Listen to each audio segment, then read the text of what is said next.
this video, I'm going to explain exactly how the recipe library works. And this really is the heart and soul of the Clara system because this is where you keep all of your recipes. So if the recipe library is kept up to date with accurate recipes and images, everything that comes after that is done automatically. These images go onto your website, the recipes are used to build menus very quickly and easily, and then those menus are shared via a URL link with your clients, so they can see what they're going to be served on the job that you're proposing.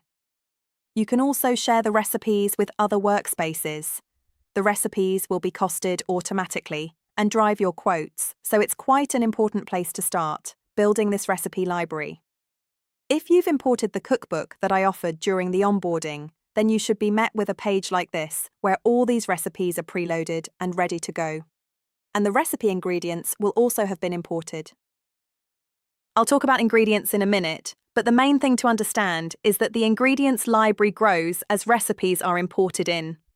So the idea is there's not really any huge need to sit down for a day and type out all of your recipes. When you enter a new recipe, you can do it by using this recipe form, type them all in manually, add the picture. It's quite boring and usually no one ever really gets around to doing it properly, so the main tool is the import recipe tool. There's a few ways you can do this. If you have a bulk amount of recipes in a spreadsheet or in another system, you can import them as a CSV file, but predominantly you'll be using this image scanner. The idea behind this is that you would take a PDF or a photo, maybe a photo you took of a magazine or cookbook page, or a PDF saved from a website that you found the recipe on. Just print the recipe as a PDF and I will extract all of the information and put it where it needs to go. It takes 10 or 20 seconds to read the file and extract all of the information. And here we go. The recipe title is there. Some information about it. It's tagged that it's dairy-free and a high-protein recipe, so that's automatically done for you. And it's matched 19 ingredients, and it says there's one new. What it's done is it's gone through the ingredients library and matched everything that is already there, so you don't get duplicates. So you can see whole sardines, gutted, cleaned and patted dry. I'm not going to end up with a whole load of different variations of the same ingredient. It's matched it to sardines correctly, so we leave that and move on. And at this point, you just need to have a scan through it and make sure these things are right. See, it's matched garlic cloves, finely chopped, with cloves, and in this case, cloves is the spice, so we need to change that. We want to make sure it's correct. Look for something that says garlic.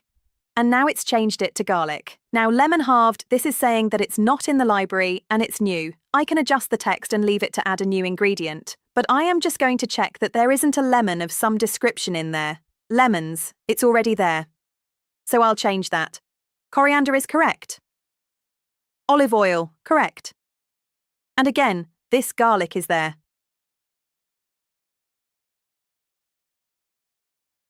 And that's changed too. Preserved lemons, correct. And everything else looks pretty good to me. I've got 20 matched. It would add in new ingredients if required as well.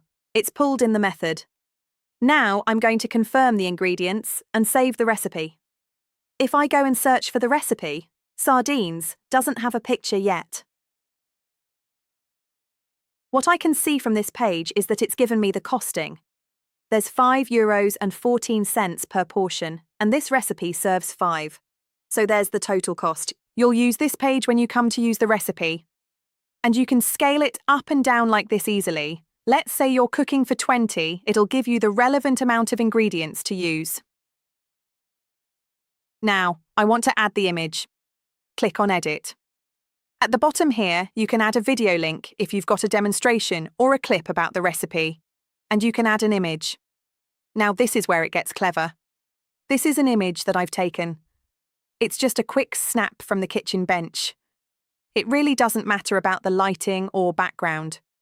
Check all fields are entered.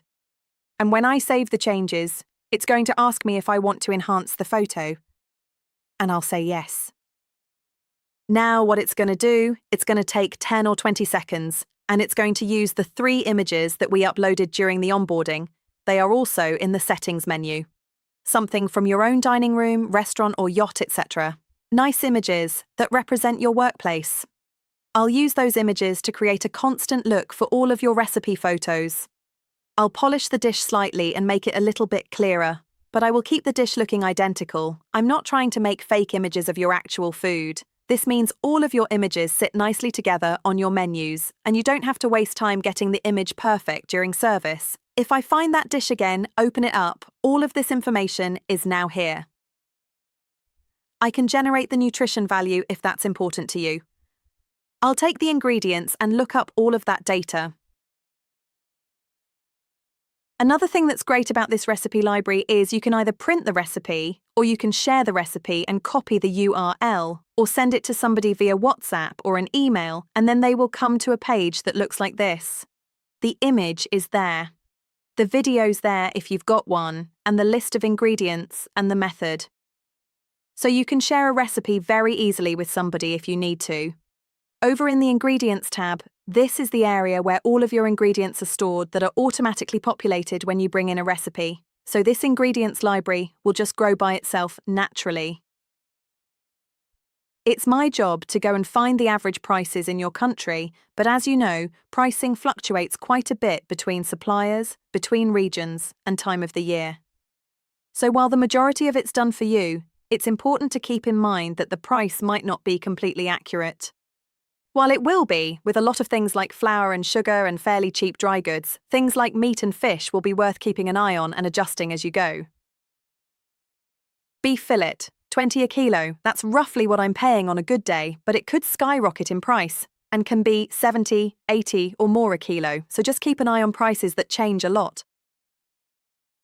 If you need to, then you would just change it here and it changes the price into the per gram price automatically. My price differs from the suggested price by 38%, and I can either decide to use that price at 65 a kilo, or I could enter my own price manually.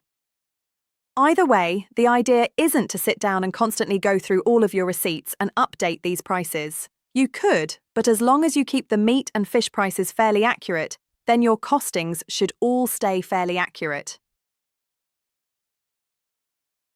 So let's switch back to the recipe folder. Look for a beef fillet dish, like this one. Open the details page, and I can see that it's costed everything out for this main course. The beef fillet is in there, and it's showing €104 for 8 servings, which is probably about right. So, this is how your costing is all set up, and in another video I'll explain how to set up menus from recipes, and then build quotes automatically. But this is just a basic run-through on the recipe library itself. Hope that's been useful. See you in the next one.